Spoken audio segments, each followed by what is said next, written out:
뉴시티 교리 문답 쉬운 한 번째 시간입니다. 부활 승천하신 주님은 지금 어디서 무엇을 하실까? 승천하신 주님은 지금도 우리와 함께 하십니다. 쉬운 한 번째 질문은 그리스도의 승천은 우리에게 어떤 유익이 있습니까?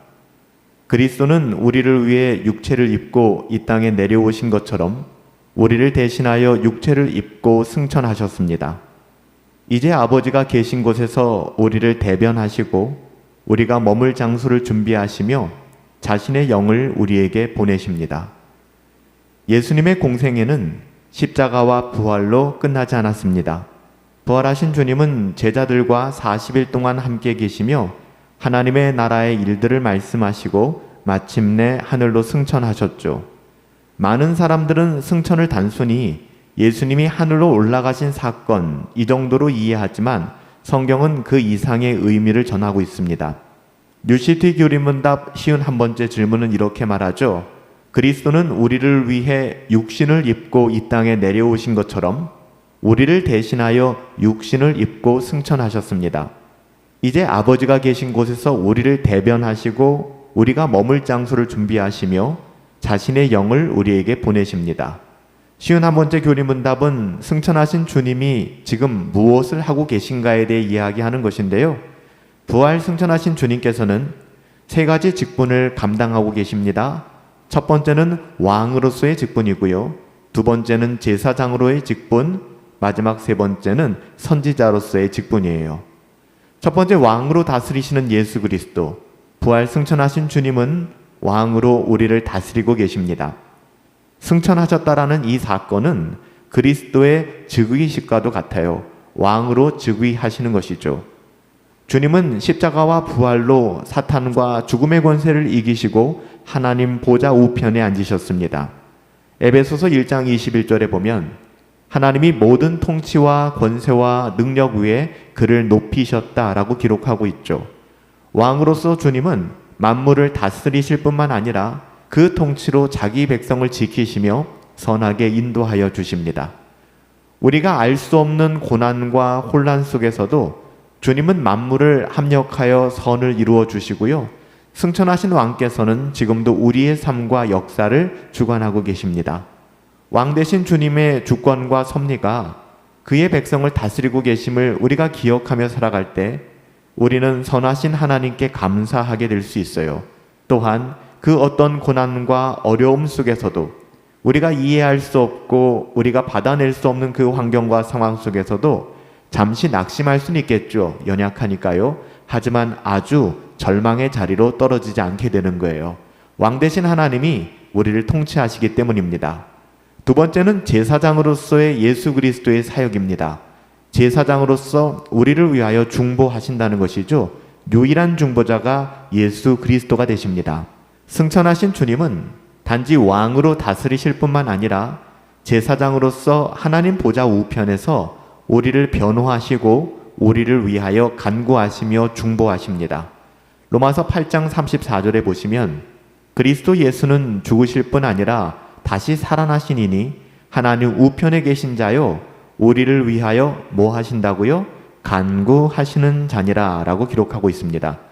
우리가 기도할 때 우리의 기도가 하나님께 상달되는 이유는 우리의 연약한 기도를 주께서 친히 받으시고 예수의 보혈로 우리의 죄를 씻겨 하나님 앞에 올려주시기 때문이에요.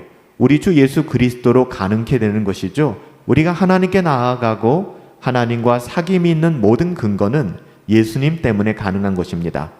우리가 우리의 죄를 자백할 때, 여기서 자백한다는 의미는 우리가 우리의 죄를 있는 그대로 인정할 때, 하나님이 죄라고 말씀하신 그것에 순종할 때, 그리고 우리의 연약함을 하나님께 고하고 은혜를 구할 때 그리스도의 중보하심으로 우리를 용납하시고 우리에게 은혜를 베풀어 주신다는 거예요.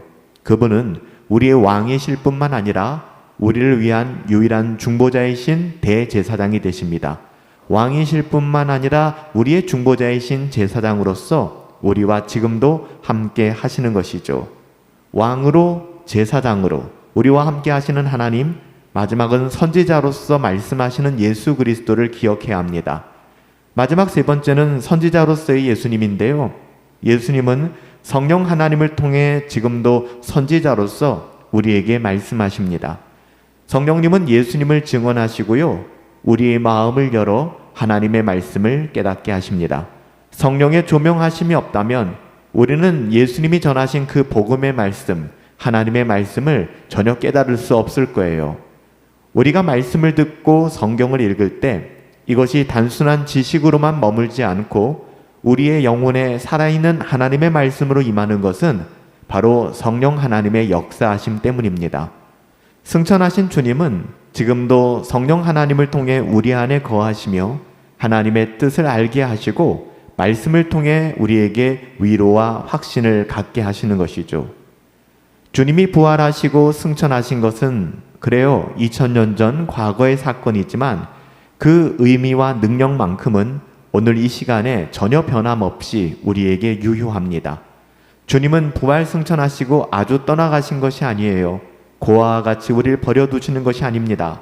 주님은 왕으로서 우리의 모든 것을 다스리시고 보호하십니다.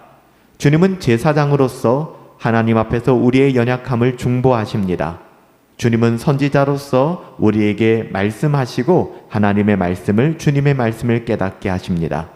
그리고 주님이 정하신 그때가 오면 주님은 우리에게 이미 약속한 대로 우리를 위해 예비하신 처소로 우리를 데려가실 거예요.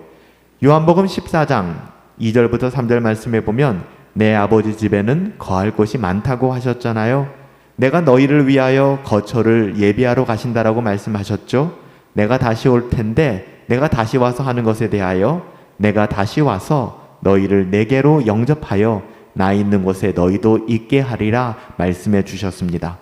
그러므로 예수님의 승천은 주님이 우리를 떠나 멀리 가신 사건이 아니라 지금도 우리와 여전히 함께 하시며 장차 우리를 영광으로 이끄시는 복음의 사건이었던 것이죠.